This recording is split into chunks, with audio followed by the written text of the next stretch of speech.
What's up, everybody? We are now live reacting to Gary V's brand new NFT. We're gonna first warm up the room. Roberto, how are you? Welcome to the channel. This is the first time you're on my channel. I know we filmed a video before. For those who don't know, can you quickly introduce yourself as people are jumping in? Introduce who you are.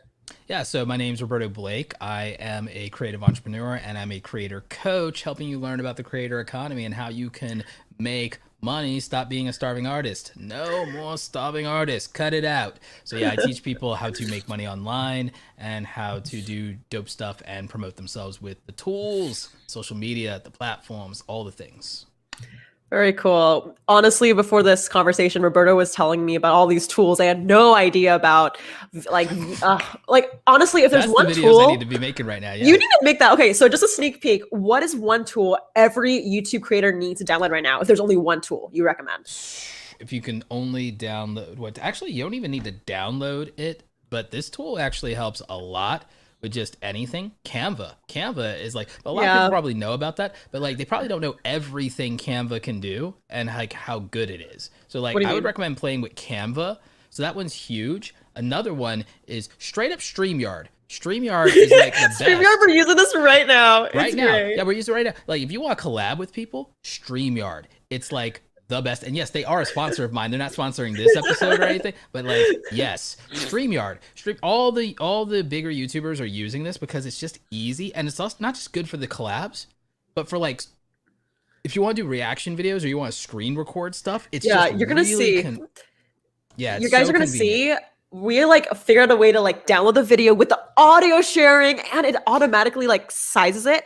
I just want to shout out everybody. We got Tyler. What's up, Tyler? Maria, Lorenzo. Media. We got Think Media? Yeah, we got Think Media. Sean, let's go. Is that Sean or who is it on there?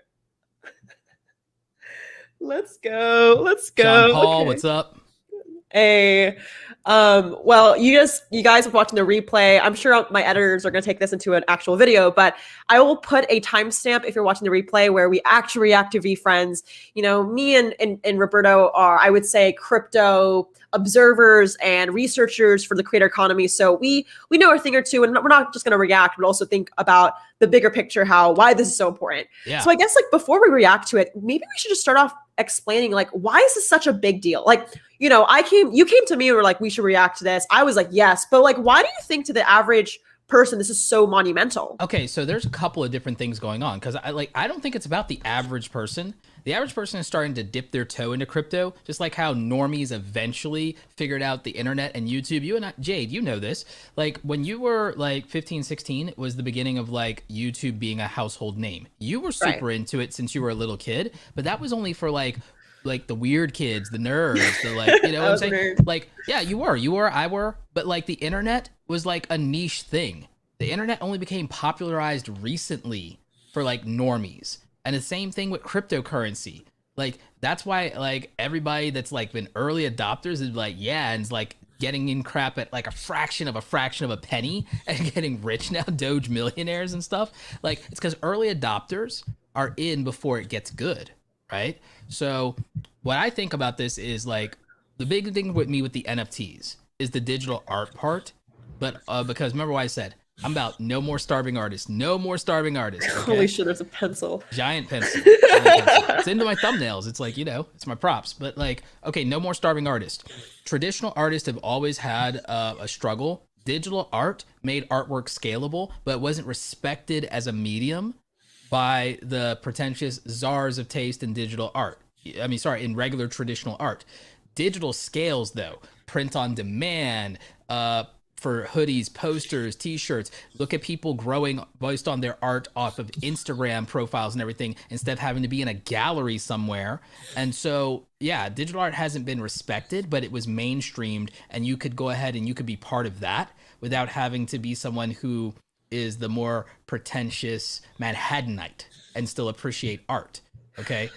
Crypto art takes it to another level because then scarcity, which has been reserved for traditional art, now gets applied to somewhat digital in terms of limited runs, just like prints, but also certificates of authenticity. So it's actually harder to actually fake digitally because you know, and be a hacker. It's encrypted. There's like the giant database. Like for those who don't know, like The ledger, yeah.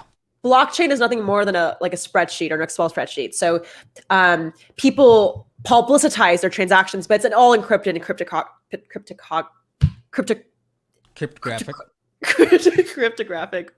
words. So could keep going. Yeah, no, I mean, it's like, it's a digital ledger. It's a public digital ledger, and it's encrypted, and it's awesome. And the thing is, it has transparency in transactions. So the thing is, there's actually a chain of custody. So that means if I buy a digital asset, Jade, and then I were to say, okay, if I buy a digital asset from you, right? You're the seller, you're the creator. I buy a digital asset from you, and it's digital crypto art, or a crypto token of some kind, even if it's a utility. The thing is, if I were to then say, hey, I'm going to transfer that and I'm going to resell it for 10x because I can, for whatever reason, you wouldn't make any more money and I would keep all of it. But the thing is, with crypto, you can you can build it into the transaction to give yourself a royalty every time your thing is resold. So even if it increases in value, you're getting a chunk of that on every sale of it, which... Yeah, I mean, I'm a giant cult leader. Darmination, let's go. I mean, okay, I think Minnie asks, how much ETH do you guys have ready? I mean, I put in like $200 for my MetaMask, so I don't know if that's going to buy anything. I put in four. Okay, because I'm still holding some. What up? I hold my ETH. ETH's going up right now. I'm trying to hold it. I know. Okay. That's why I still hold. That's why I'm still holding. I'm like, hey. I mean, I think Ether's gonna go. I'm not gonna tell you guys how high I think Ether's gonna go, but it's like, I wouldn't be surprised if Ether. This is not financial advice. For entertainment purposes only. This is literally for entertainment. But okay, like I said, the reason why we're reacting to this video and why it's so important is I totally agree with Roberto. Like, I think that if there's this narrative of starving artists, maybe you're watching this video and you love making content, but you don't find the financial like sign up and you want to look at monetize. There's a bunch, right? There's many ways in Web2 that currently exists. Merch. I think you have like an infographic about it. Affiliates, brand deals. Actually. But there's this new way. Oh, wait, what? He has it printed! Yeah, the next time I go to a physical event, I've got these for every seat. Like, let's go. Let's go. Smart. So, Roberto has this like infographic, which is pretty sick on Pinterest and everywhere now at this point. But there's this new way to make money, right? Because that was Web 2. Web 3 is where I think creators should look. Maybe this is the first way it's going to get brought to the world is through Gary Vee in this video. So this is the first time you're hearing it. You're welcome. But I think in the future, this is going to be well adopted. And I believe everybody at some point will purchase. Just how Patreon and physical merch is so easy to support a creator. I feel like in the future, that's going to be one of the most popular ways to support your artist, but also for you to get a financial gain as a viewer. Okay. So if you want to stop being broke, watch this video. Well, the way Gary's doing it is so interesting. You guys are going to see it's so interesting because there's multiple layers to what Gary is doing. But I think the word that we're going to use with regard to this is the word experience. But like, because like Gary Vee's creating an experience with his launch, and that's what I think is so dope. All right, are we ready to react? Yeah, let's do it. We have 48 people here. What's up, guys? I will answer your questions. Me and Roberto will, by the way, we have questions from Twitter and live. We'll answer it right after. So stay along. We're going to actually, thank you for sharing StreamYard with me. We're going to actually place the video on the screen right now. Are you ready, Roberto? I'm ready. Let's go. Okay. So welcome to VeeFriends. We're going to play the video. Comment below. You can make sure we double check the audio, but make sure you guys comment below when you guys can hear the video. Hopefully it works. Welcome to VeeFriends.com. VeeFriends is an ambitious NFT project around characters that have traits that I believe in. First of all, I love the drawings. He did them himself. He did. They're Gary kind of hand drew these characters himself. I didn't realize he actually drew them. Like, I thought he was going to hire, like... He has undeveloped artistic ability. He just never pursued it. He always used to doodle, and he just never pursued it. He could have been an artist like me. I mean, look at me. Like, we're both we're all artists. Okay, but honestly, because a lot of, if you guys don't know, if you ever go on Rarible or any marketplace that sells NFTs, the art is very, very, like, very high production, kind of like... So much that I want people to aspire to. They also happen to be a token to a conference that I'm going to put on every single year called VCon, V Conference. Okay, pause here. So Gary is doing something really interesting with this, and this is why people need to understand what a non-fungible token is and why it can be art, but it could also be a utility. Most people just collect the art, like you said, when that's the high-end art. That's the collector's piece. That's the whole pretentious, like, oh, here's like my art on display and talent and everything like that. Like really dope people like Beeple or Elise Swopes, people like that. Okay, but with Gary, he knows that the artwork, aside from for his hardcore fans, would not be valuable enough by itself, aside from the fact that he's Gary Vee. The artwork is just a delivery mechanism, and the token's value is this experience. The fact that for 3 years you get a pass to VCon, his physical event. Is it every year? Every year you go to this event? You get 3 years of the event when you buy any a steal. Yeah, honestly, exactly. I don't think people. Okay, so I saw this comment. By the way, I'm reading comments from the live stream, so feel free to keep chatting. By the way, if you push a button, you can actually show the comments on the screen. If you push the comment, if you hover over the comment and you push the word show, you can show the comment you want on the screen. Okay, you are insane. This is so cool. So I just saw this comment. Oh my god, this is so sick. I think a lot of people were talking about the environmental impacts. I just want to quickly preface this. We're going to answer this at the end. I did a whole study about this because it's funny how there's a lack of information on this. So just want to let you know, I will address this at the end, and I'll probably put a timestamp. But I quickly do want to go onto the question that Nick said, which is, NFTs being a scam. And I think this takes out the scam. There's actual utility behind what he's doing, which I think was one of the, honestly, as a prospector looking at NFTs selling for 20 ETH, 50 ETH, everything like that, I'm like, okay, it's literally a screenshot of the Mona Lisa. I think that when artist ties it to the art with a value and the art signifying almost representation, I think that's actually not a scam, because think about it, I paid thousands of dollars for events before, and for 3 years of it, I'm not exactly sure the price of this NFT, which that's a question I do have. But I think it's definitely a steal. This is valuable. Nick thinks him selling scribbles on the internet so you can meet him once a year is a scam. Nick, tell all the Taylor Swift fans that paying for a VIP ticket's a scam. It's like, Nick, you a fan of music, man? How much would you spend to go to an Eminem concert, Nick? For real, I'm asking. I want to know, because here's the thing. I'm like, look, even my homie CoffeeZilla doesn't sit here and won't think that this is a scam. I guarantee you, because it has actual utility. Because the thing is, you can say you don't value the physical product of going to an event. You may not value the physical product of going to VidCon, but YouTubers who are fans of YouTube creators actually pay money to go to VidCon and meet their favorite creator all the time. And none of those kids are going to tell you that it's a scam, because they're buying a ticket.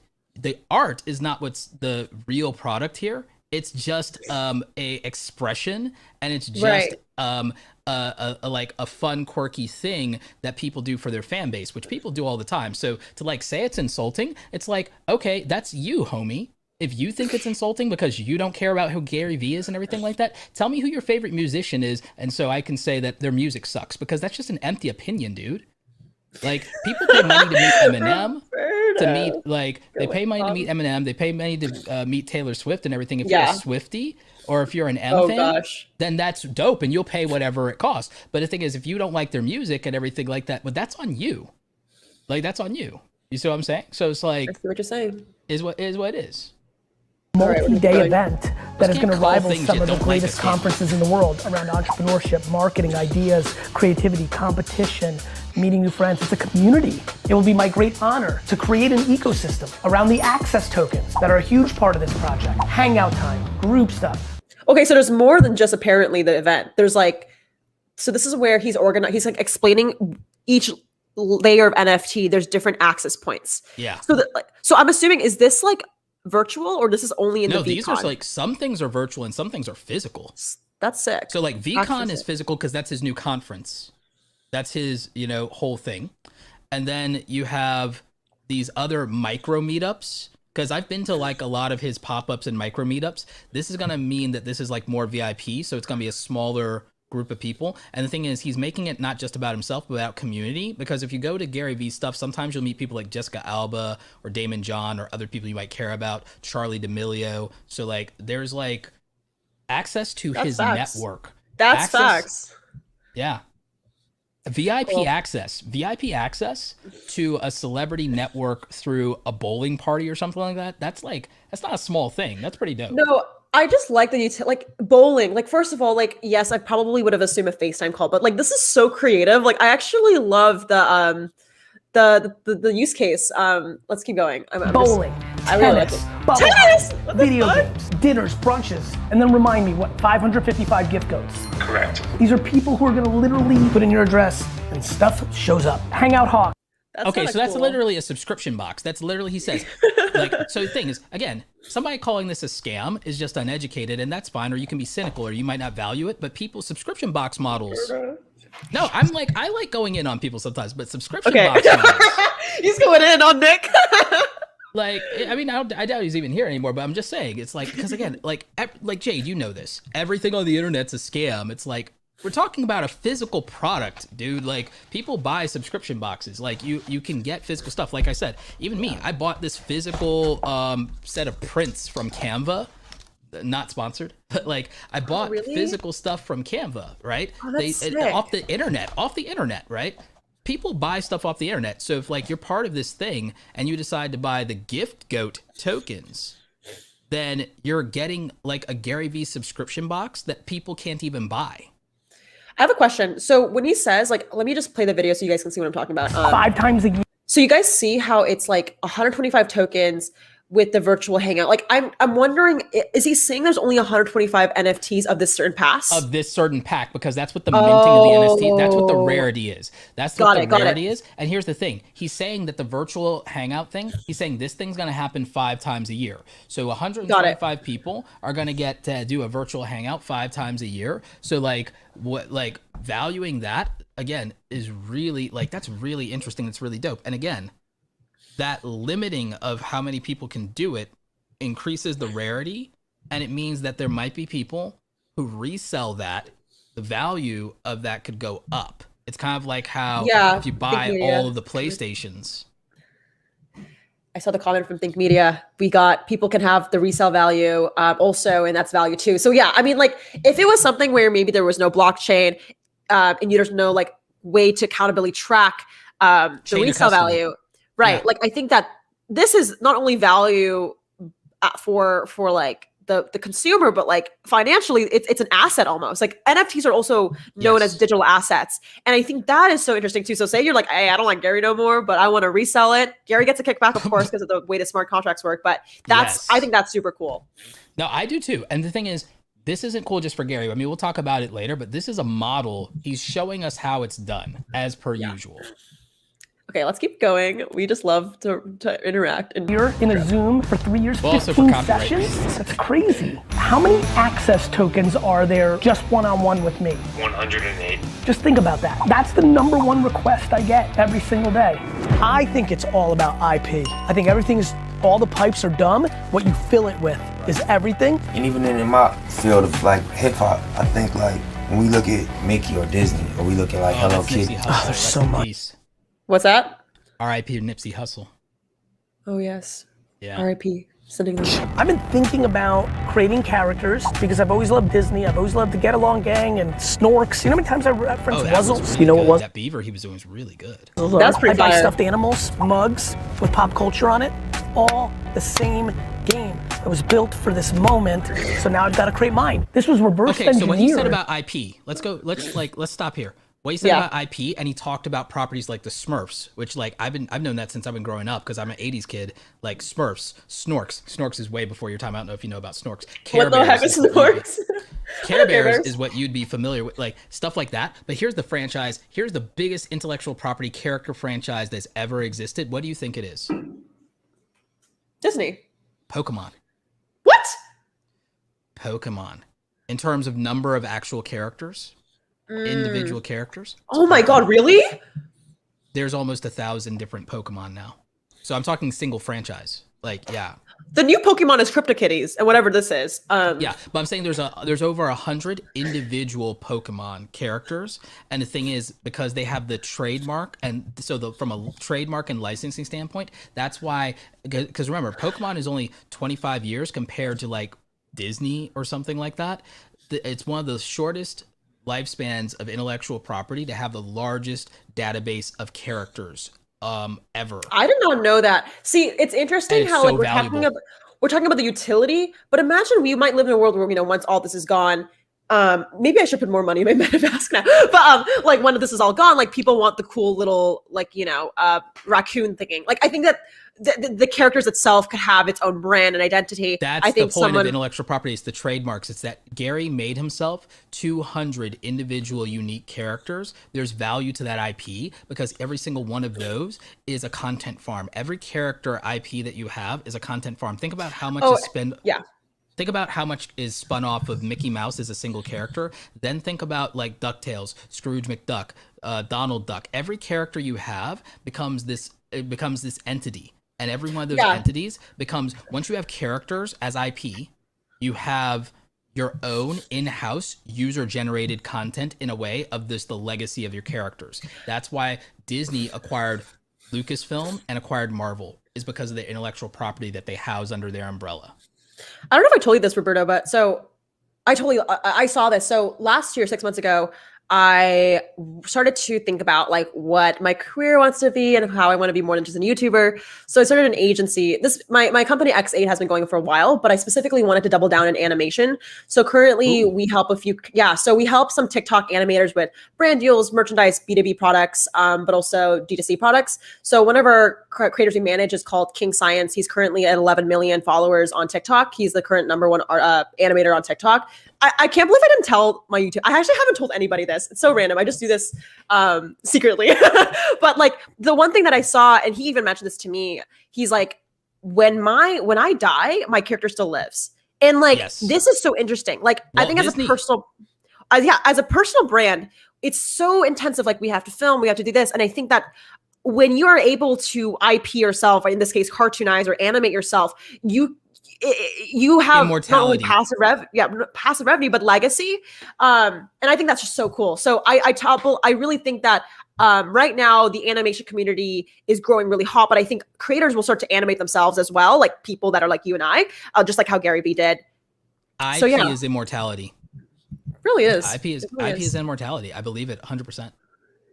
For the Vayniacs, what they were called when we did Wine Library TV, the Vayner Nation, my community, the people I interact with all the time. It was very important to me when I structured this. That's a good elephant. It was a culmination of many things in my life. My interest around creating characters, my ambition to push certain Also, I thought this was a joke, like he wasn't drawing all of them, but if you go to his Instagram, he literally drew every single one. People don't understand that this is a long time. You know why I relate to this? I'm like, and the thing is, people think that people have talked to me and said like, oh, I think you emulate Gary Vee. It's like, no, I'm just like him. I'm just younger. Like I used to, this is like, you've heard my story before that like when I was a kid, I wanted to be an animator. I wanted to work for Disney and Marvel when I was a kid, but I was broke. I was poor. So like in our time, back in my day, computers were trash. Your phone is better than my computer from back in my day. And see, I can do voices because I grew up loving Robin Williams. I always wanted to make and be a cartoon character. I wanted to be a cartoon character from like the Who Framed Roger Rabbit and stuff like that. I wanted to be a cartoon character when I was a kid, Jade. So like, that's why I relate to Gary is I used to doodle and draw just like this every day instead of I would rush through my schoolwork to do this. And then later it was to be on the internet. Yeah.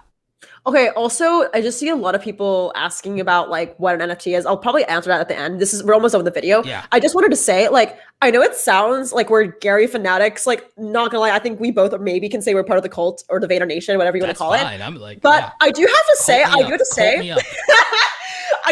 so I follow Gary since like, the beginning. And I think 2017 is when I really started to watch Daily V every single day. So then I stopped. Like, I think you go through a Gary phase where you watch Gary every single day, but then you actually grind and do what he says. So I haven't watched his content for like 3 years, literally 3 years. So like, by the way, if you think I'm Gary fanatic, I was a Gary fanatic. I'm still there, but like I was gone for a little bit. So I was kind of like a spectator. Long story short, This brought me back. Okay. I'm shocked. Well, that and when he was doing Tea with Gary Vee, when he was helping like other people through COVID. See, Gary Vee just I thought he was gonna be like the one-time Daily V, like that's a peak of him. But he keeps like doing cool things, so that's why I respect he him. evolves like a freaking Pokemon. He's Literally a real life Pokemon. He's a Pokemon, yeah. Okay, I'm gonna finish this video. Attributes in humanity, a conference that I've been dying to put on for years, and access. When I sat back and said, what's the biggest thing I can give them? Time. You want to go sit courtside with me at a Knicks game? Here we are. I'm trying to build a blueprint for everybody that has an audience of how to do a proper NFT project. See, that's the thing. And by the way, there are people, we'll let this finish out here. Okay, well, that was it, I think. It was a nice little catchphrase. So there are people, like, people are talking about the art part of it and like, you know, like, oh, my kid can... Like, Josh, we're just having a conversation. This isn't a formal interview and everything like that. It's like, and if you ever meet me in real life and everything like that, I won't just talk over Jade. I'll talk over Gary V too. I'll talk over President Obama. He does talk over everybody. Yeah. So like, thanks, Josh. It's like, yeah. But if it's a formal interview, I'll try to manage my ADHD and I will try a lot harder. But I'm just excited and I'm hanging with my homie. But what I will say is... The art thing, I think it's fine that Gary is not the best artist in the world because I don't think you should let not being like perfect stop you from doing something. Yeah, I think that oh, look at that, guys. If Roberto talks too much, if Roberto talks too much, I'll take over. Okay, no, I'm joking. I just found the switcher. Yeah, no, it's all good. Well, okay, so we just finished the video. I think that first of all, they edited it like an Apple ad. I'm so shocked of how they were able to put all 3 minutes of a very complex topic into that video. It was pretty great. It's pretty great. I mean, I do have some critiques. Me and Roberto were like, how do we still buy this? There's like still a lot of questions we have. But in terms of like a high level, because I really just want to, you know, I know my audience is half think media, but also half people who might not know crypto really well. So I just really want to quickly answer this question that I see popping up repetitively, which essentially is I don't understand the NFTs. So I'm just going to recap what we just saw real quick. Sounds good, guys? So NFTs are nothing more than a digital trading card that unlock traits or access points. Okay. So imagine it's nothing more than I used to go to New York, you know, before lockdown, and you know, the Metro card, right? It accesses you into the subway, right? But there's also money on there, right? There's also value onto it. So imagine like a Metro card or NFT or trading card, but the difference is instead of just you get access points to that, you can also resell it and the owner of it gets a kickback. And it's through something called the blockchain or recorded on the blockchain, which is essentially it's a giant public database / ledger. And for now, you have to buy this through a currency called Ethereum. So you can't buy it in USD. You can't buy it on fiat. That's the one thing I read on the website. They don't have like a credit card. You have to have a wallet, a crypto wallet. So I hope that makes sense, you guys.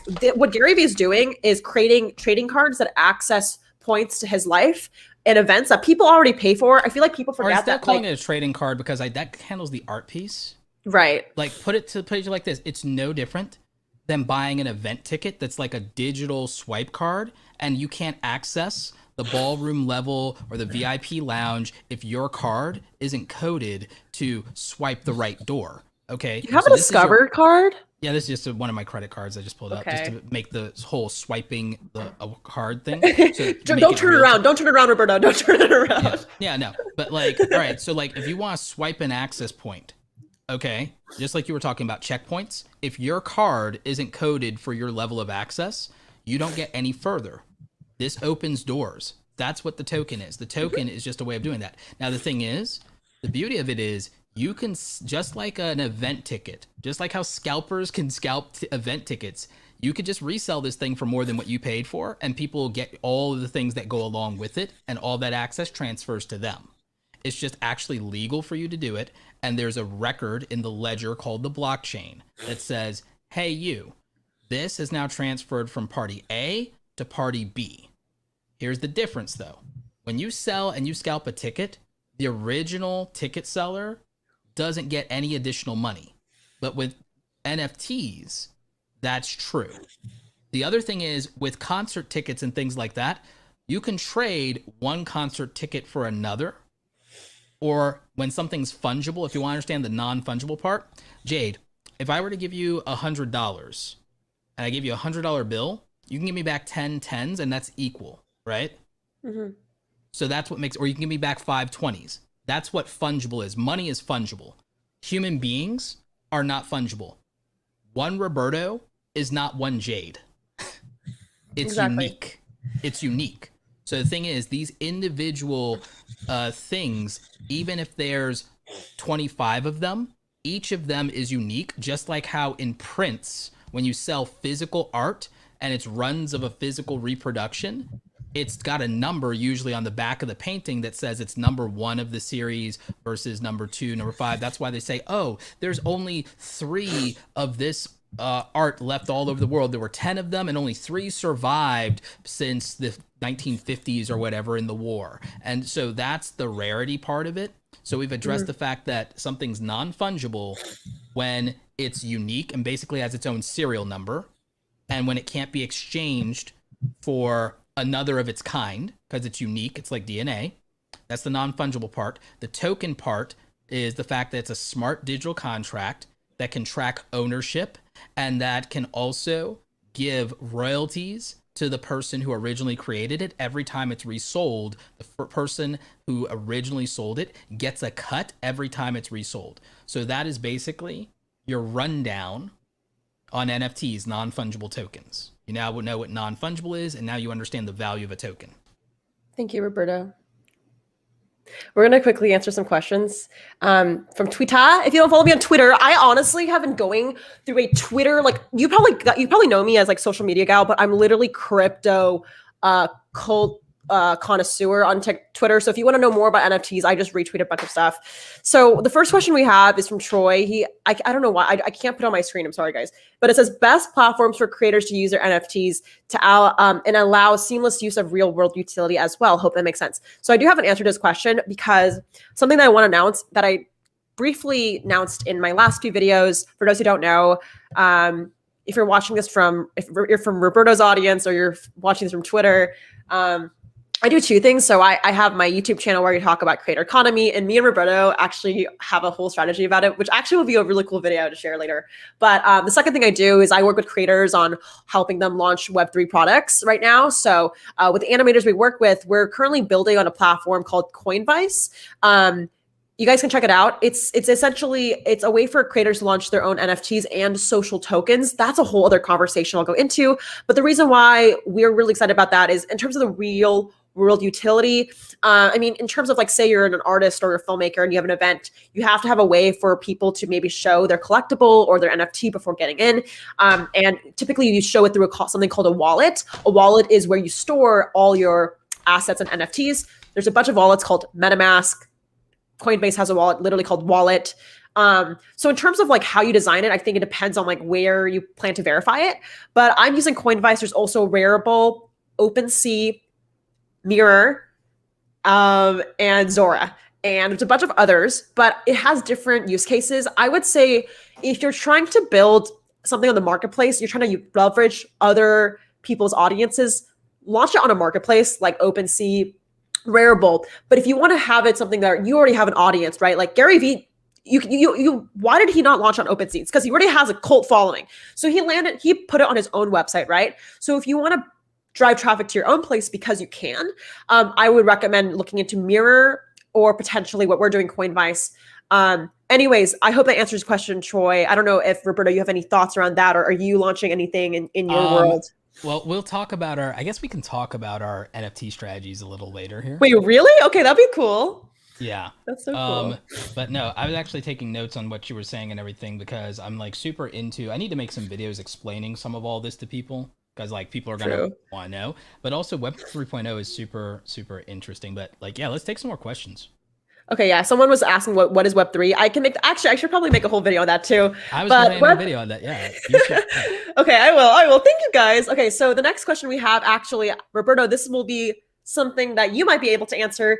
Use cases for filmmakers that you see with NFTs. Like just, Gary Vee's use case is like him giving utility access points to conferences and marketing. What are some examples just to draft up filmmakers? Is the filmmaker trying to be known for the films they make or for their filmmaking expertise would then be the question.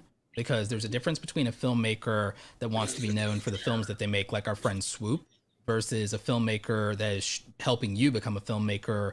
I say, see. Peter McKinnon. Let's do like a why did I only think about Steven Spielberg? But it's like someone that is a producer of the film. Yeah. Okay. So you see what musicians are doing right now, right? They're doing exclusive like album drops, or they're doing like what used to be called, they used to like leak the album, or they used to do like here's the demo tape or something like that, and they used to like, you know, put that out back in the day. Like back in the day, they used to like make that a torrent, and they used to make it to where they used to hype their own thing by they used to hype their own thing. You're just playing around now. Like, they used to hype their own thing by kind of almost like setting it up for piracy. But now, instead of piracy and them not making money, I think the new game is going to be, they're going to do an NFT drop the way that Supreme does these limited run merch drops. So the thing is, I think that like what people are going to do is they're going to like drop and hype the exclusivity of the fact that only a certain amount of people will ever actually get to see this thing, which means it then becomes like this experience. Movie premiere, like a exclusive movie premiere. Exactly, as exclusive. But Nice. the thing is, it might be an exclusive movie premiere, but the thing is, they could do something like the Snyder Cut. You know how like what DC did with the Snyder Cut, where it's like, oh, here is literally a completely different version of that film that we released. Yes. So imagine that, like, okay, here all the people got to see the regular film, and it was what I had to do, and what, like, you know, made it like, but here is the director's cut, but only exclusive. That's so cool. Like a behind the scenes. Like I actually like that. Like but I no, used it's beyond the scene. It's not behind the scenes, because you could do that too.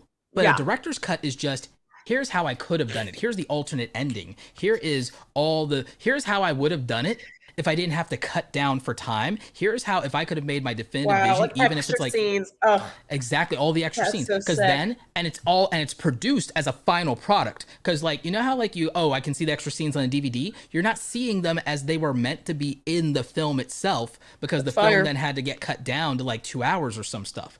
Now you could get that 3.5 hour film the way that the person imagined it in their head. I have another idea, Roberto. Are you ready? Just to backpack off this.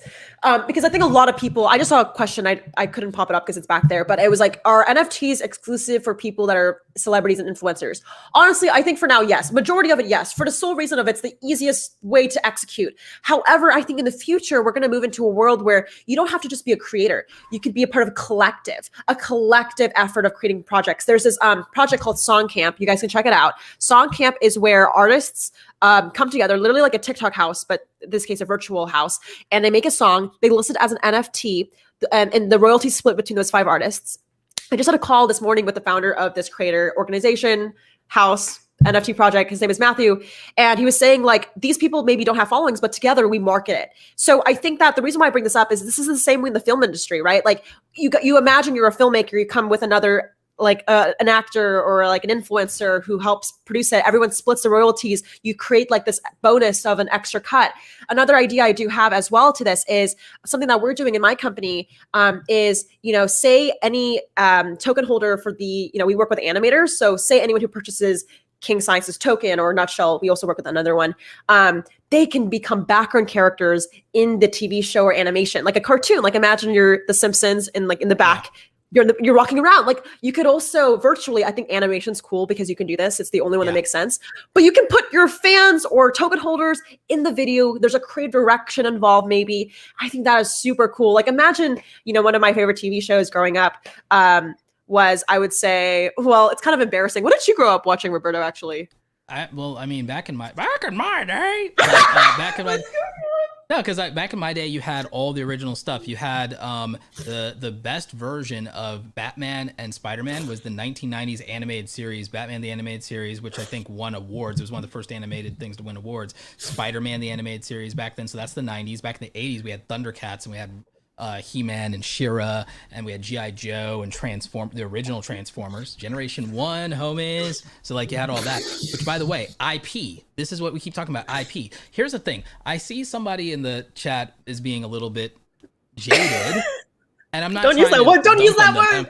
I'm not trying to dunk on them, but I'm like, there's this really cynical and really, I'm like, it makes me sad. It makes me sad that people sit there and they think that when we talk about this stuff that, oh, this is only for famous influencers, this is only for rich people, and this is like, it's like, no, it's easier for rich people to do everything. That's facts. Guess what? It's easier for pretty people like us to do everything too. It's also easier to do things if you're strong or you're tall or you're this or that. It doesn't mean that just because the majority of people who aren't that lose doesn't mean that it has to be that way. It's mostly that you're thinking that way, and then you're not playing the game on terms where someone like you can win. Because here's the thing. I can teach people how to win, Jade, without an audience, because all they have to do is remember that nobody cares about them yet. Like, when I started from zero, I had to remember that nobody cared about me. You know how I got around that, Jade? I made content that wasn't about me. I made content that was about the person watching. So I taught people the tools that I was using to make a living when I was broke, how I learned how to get a good job, even as a community college dropout. All right, here's the skills that let me get a good job. Here's how a starving artist that thinks that they're like, okay, I can't do anything because I don't have a following. You know what has a following, Jade? A bunch of IP, a bunch of characters that have entered the public domain because the trademark and copyright on is expired. Whoa, the pencil's out. The pencil's out. You know Roberto's getting serious. See, yeah, I mean... almost all these mythological figures, like there's all the mythological figures, all the great pantheons of the Greek and the Egyptian gods and all of that, no trademark, homie. And see, that's something that you can take advantage of. Last time I checked, I think figures like Robin Hood, I don't think there's like I think it's public domain now.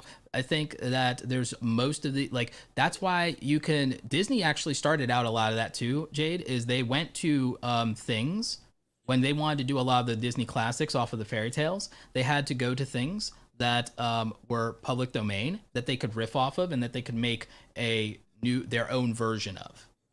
Anybody can find a public domain character that people would know and recognize.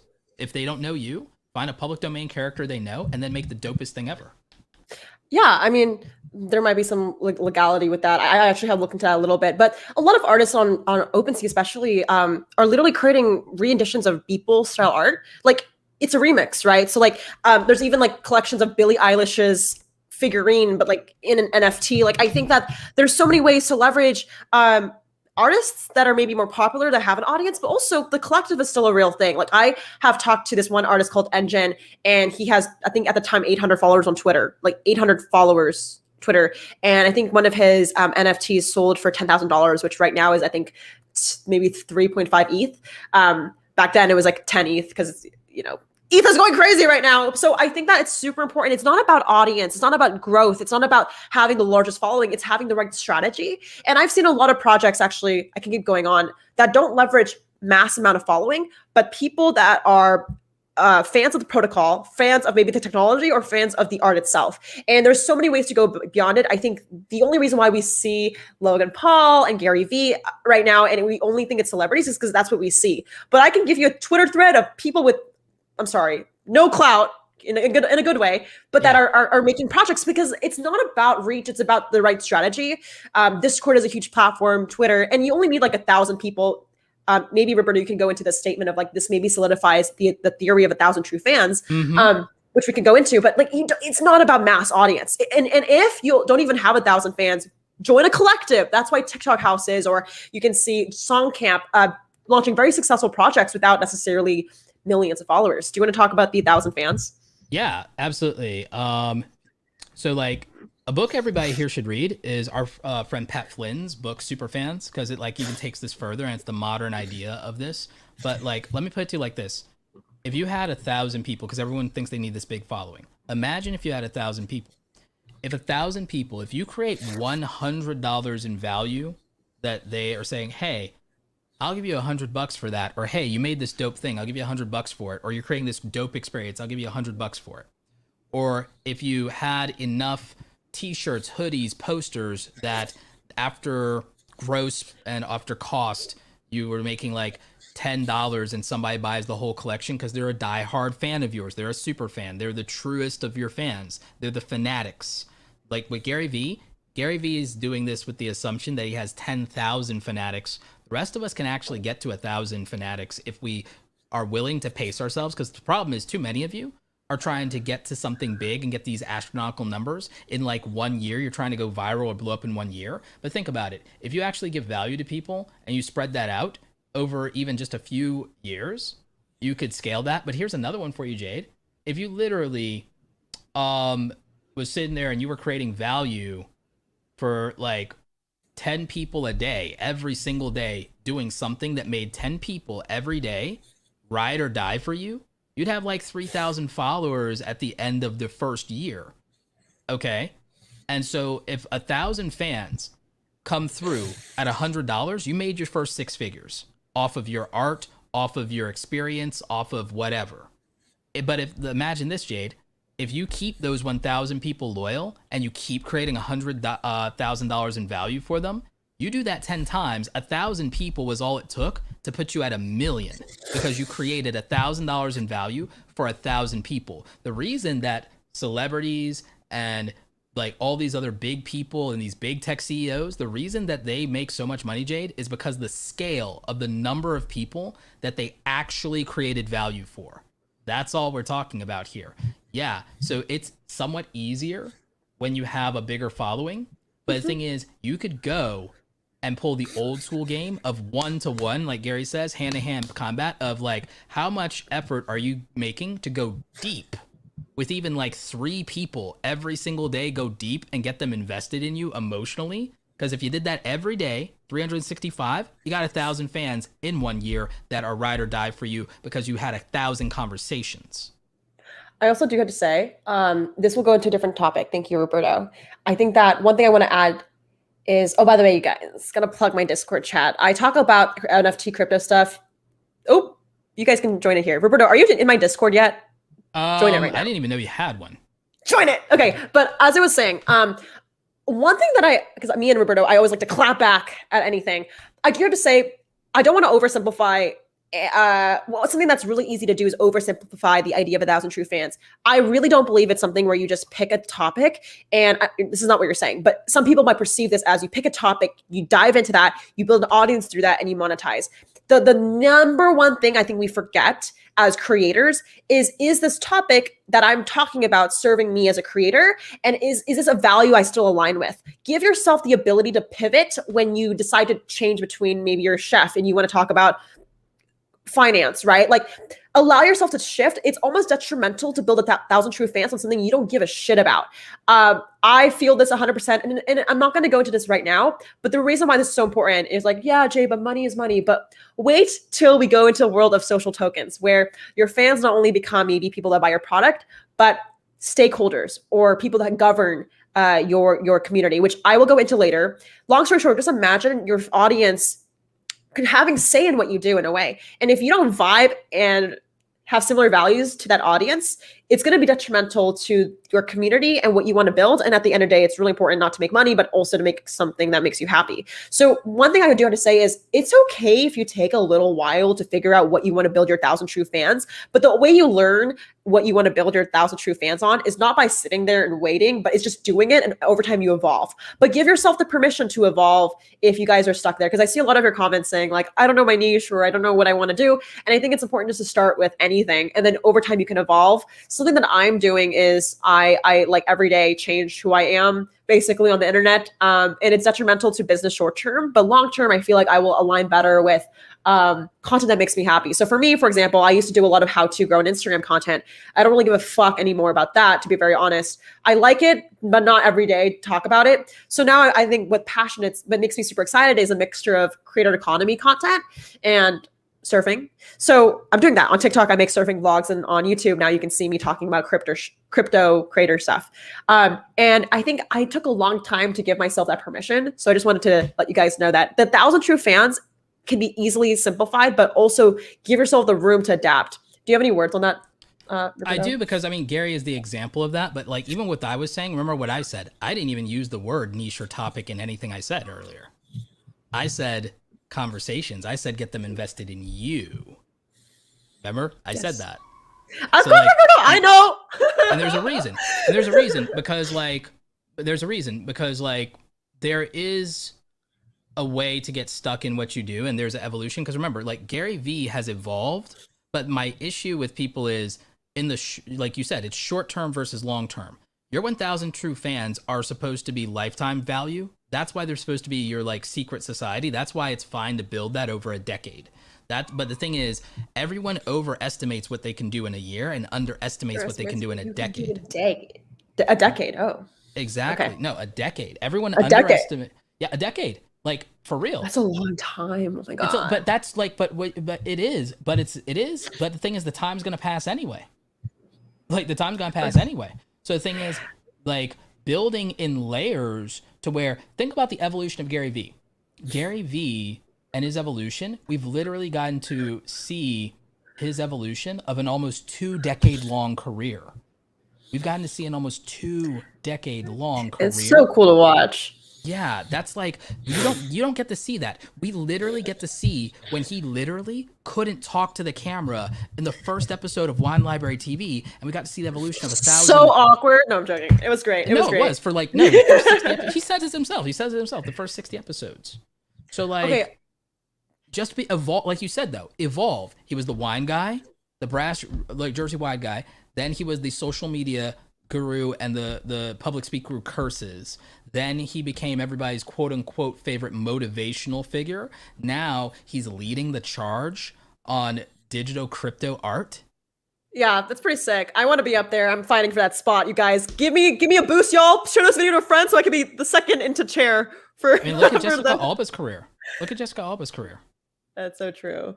I just want to quickly say, someone was talking about gas fees. So I want to quickly talk about this because it will lead to my environmental question. And Roberto, I'm not sure if you want to talk about it too, but I think I really want to talk about this because I can't sit here and talk about NFTs without addressing this really important comment, which is about not only the cost, but also the energy impact. So quickly, Jade will talk a 5-minute rant, if that's okay, about my studies on the crypto and environmental impact. So first of all, for those who don't know, gas fees are the cost per anything in the blockchain. If you want to mint a token, if you want to burn a token, if you want to exchange, there's something called a gas fee. It's literally what it sounds like, gas, like it powers it. The gas fees don't go to a random organization. It literally goes to whoever helps mines that thing. So another person in the world, you don't know. It's completely anonymous. Right now, gas fees in Ethereum, which is the name of the currency that NFTs are currently built on, is extremely expensive. I created an NFT, cost me $150, and I only sold it for $200. Like, it doesn't make sense, actually. However, I just wanted to say that right now, Ethereum is working on something called Ethereum 2.0, and I'm currently working on launching an NFT and social token on something called the L2, which is, long story short, a new currency. It's just on the Ethereum sidechain called Matix, and the gas fees are like less than a cent. So just want to let you know, there are certain, currently Gary's actually on Ethereum 1.0, which it is going to be expensive. So maybe I should upgrade more money into my wallet. But I think there's going to be tools in the next year, maybe 2 years, that will solve this. Okay, so that was the first question. I wanted to say that. The next question is about the environmental issues. So I just wanted to say this real quickly because, you know, I'm someone that loves the ocean. You can see my surfboard. Like, I love the earth, and I watched like the Seaspiracy, and like, I'm honestly, Roberto, I'm your stereotypical Gen Z woke ass, like really just like about the environment. But that's literally who I am. I'm literally the stereotype of Gen Z. But it is really important to me. I grew up on Captain Planet. What's that? I grew up on. You don't know what Captain Planet is? You're saying you're like a super environmentalist, and you don't know what Captain Planet is? What is that though? Oh my god! Like a show, a documentary? Yeah, no, it was a cartoon from the '90s that kicked off the entire environmentalist movement of the '90s. Yes. I wasn't born then. I understand, but it's literally a historical turning point of mainstreaming the environmental movement at scale to an entire generation of. Oh my! It's really? Yeah, it's really really need to. If you're gonna talk about the environment, like, I'm not trying to shame you. It's like, if you're gonna talk about the environment, you gotta know about Captain Planet, Jade. You really do. Like, okay. The chat knows what's up. The chat knows what's up. The chat knows. I'll just blame it that I was born in 01. Okay, you guys. Okay, so what was I saying? Captain Planet. I'll check it out. I feel like I need to brush up on my environmentalism. Okay, so as someone who deeply cares, and even Bill Gates last month, I think, even said that Bitcoin's bad for the environment. I wanted to look into it deeper. It's actually insane when I was looking into this, how much lack of data there is. I had to call up like reporters and researchers on the blockchain because there's literally no public data about this. There's one, I will link it below. There's one study about by Cambridge Analytic, the Cambridge Business School, about like ratio of how much Visa transactions in the banking system compared to cryptocurrency is. So let me give you this number. I think the first thing to understand with NFTs, cryptocurrency, and gas fees is, yes, it takes energy. Like everything takes heavy amounts of energy. Right now, this YouTube video you're watching and all the people you watch on TikTok take a bunch of energy. However, where are the conversations, right, about like, this is really killing the internet, like the earth, right? So there's another statistic is actually, there is data that shows that banking systems take 3x the amount of energy per year compared to cryptocurrency, specifically Bitcoin. So it's really important to understand like where is the complaints on the energy systems on current banking systems. So I will link below probably that in the chat. I think it's first understanding like if this was a conversation around is cryptocurrency bad, I think it's important to understand like where do we live in a world where less energy consumption is what we want? Do we want to live in a world where we consume less YouTube? Actually, probably. But like we get off completely social media, right? Like removing social media, washing machines. Don't even start me with washing machines in the US. Could take a lot more energy than crypto. And I think that's the first thing to understand. I think that we're living in a world where do we want to live in a world that takes less energy and conserve more energy? Like, what do you tell a country like Bitcoin actually has the same energy per year as I think it's Sweden? Like, do we tell Sweden to shut off their lights because they're taking energy, right? So I think the reason why there's a lot of controversy is because right now Bitcoin and cryptocurrency is more as a fun little wealthy game, right? It's like it's not necessary, right? Washing machines, we can say save our lives a little bit in terms of time and energy, right? Like we kind of need it. But I think we're living in a world where right now it's just not as necessary for now. I think we're going to look and see the dollar become a bigger problem with inflation.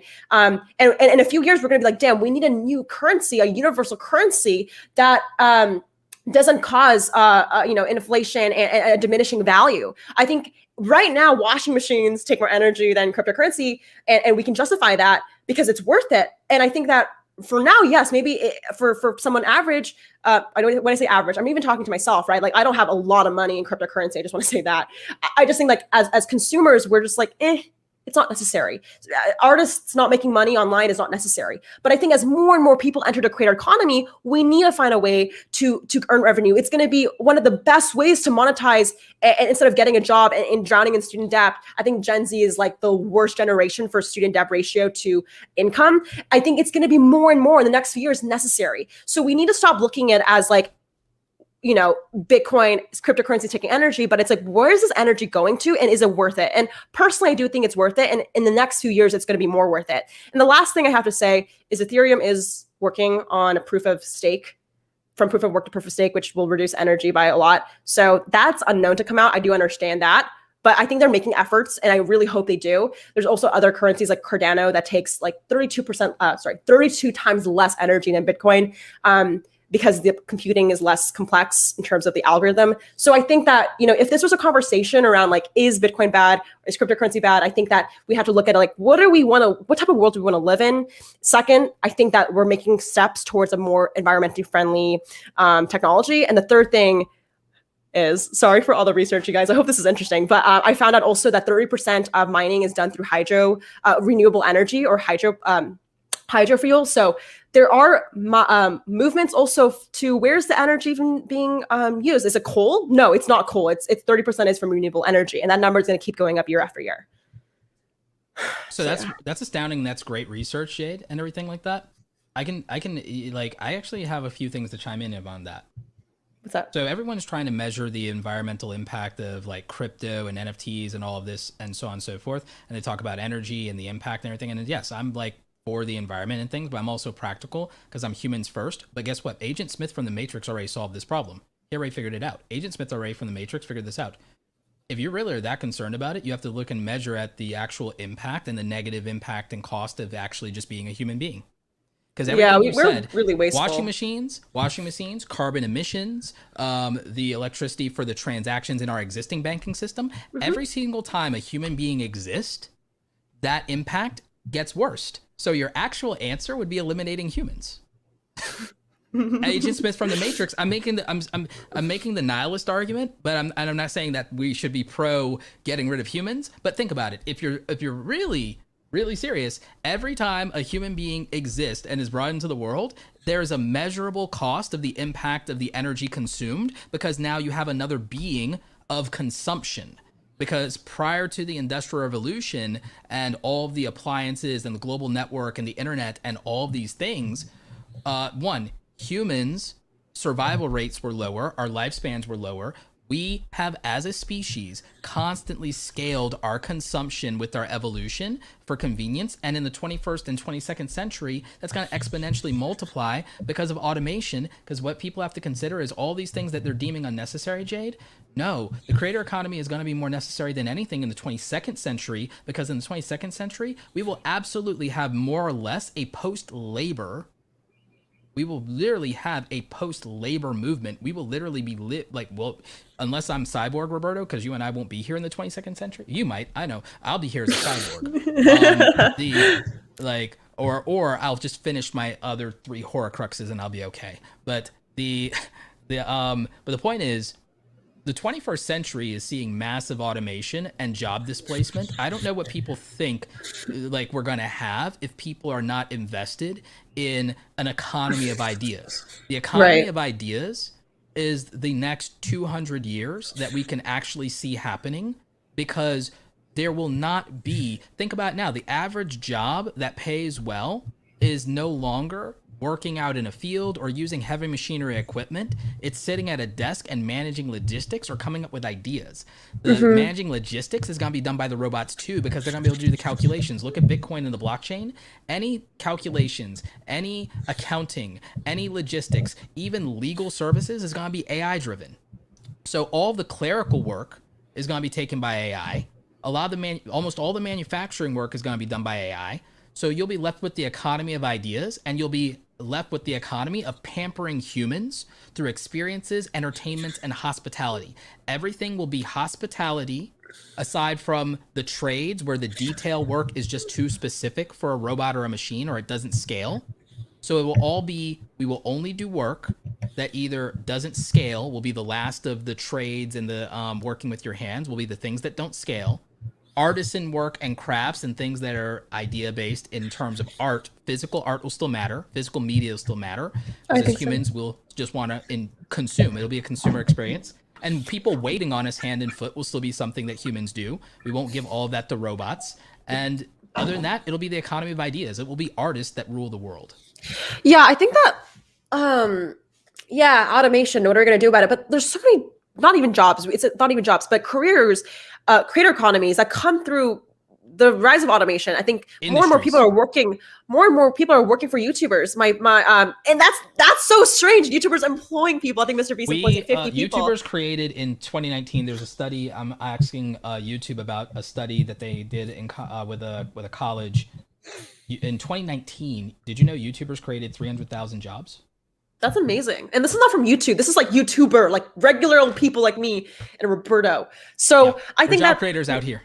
Like, if you don't want to buy an NFT, we're like, this video is not a video about like buy Gary Vee's NFT at all. Although I might have to, but this video is just like, look at this world for opportunity. I think that you don't have to buy an NFT. You can work for an NFT community. I literally right now I'm seeing Discord moderators becoming the next job of the future. Yeah, they're the new VAs. They're literally the new VAs. Like, we hired just a bunch of amazing Discord moderators for the animator communities, and they earn money through not only like USD but tokens. And these are like financial assets that could be growing like Dogecoin in the future. This is not financial advice, but I think the point I'm trying to make is you don't have to participate in this NFT economy by buying anything. You can just also observe, learn, work. And that's why I'm trying to say, like, when people say like this is a game for just wealthy people, I could see that, because, you know, I can't maybe afford 10 ETH of an art drawing, but I can learn, I can work, I can teach, I can absorb all this information. And then one day I can afford that 10 ETH painting, you know? So I think that that's what I'm trying to make. You don't have to buy an NFT to participate in the NFT landscape. But also creating. I just think we should encourage more people to create things, Yeah. because even if you're a quote unquote not a social media celebrity or nobody,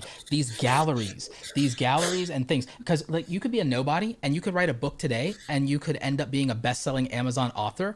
Andy Weir, who wrote The Martian, the gatekeepers and the publicist and the publishing houses all laughed at him. They weren't even polite, Jade. They cursed him out and told him he wasted 3 years of his life researching, writing his fantasy novel, The Martian, his science fiction fantasy novel, The Martian, about going to Mars. And then he went directly to Amazon, and the market decided, Jade, like 30,000 like sales of his book in like a month or two, which is not done for an unknown author. And then all the publishing companies had to come crawling back, and people got fired. People literally got fired. If you passed on this book and now it's a bestseller on Amazon, you're fired. Yeah. And then Miramax comes hollering for the screenplay, leading man Matt Damon. The rest is history. Andy Weir is one of the most successful stories of self-publishing and being a creator that there is. And that was with writing a book. And that's because Amazon as a platform exists and self-publishing as an industry exists. Now you can be a successful artist without a pretentious gallery owner saying whether you're good enough. The market can decide. And with that, we're going to wrap up this live stream. Roberto, thank you so much for being on. How was it? No, it was great, homie. It was great hanging with you. Thank you so much, Roberto. Everyone go follow his YouTube channel. He doesn't need more clout. He has more subscribers than me. But you guys can follow my Instagram and his Instagram. We're going to do a follow part 2 potentially on Instagram Live yet to come. We did not plan this, but I think we should. So if you guys want a part 2, please like this video, share it to someone. I feel like such a YouTuber, but like, please let us know, because we can do a part 2, maybe diving into more questions about like how smaller creators can be involved. Because I think that's a huge discussion. Since right now it's very, mainstream. The things we're talking about are for mainstream celebrities. But Roberto, thank you. I will hopefully see you guys soon. And thank you so much for watching. Bye. Bye.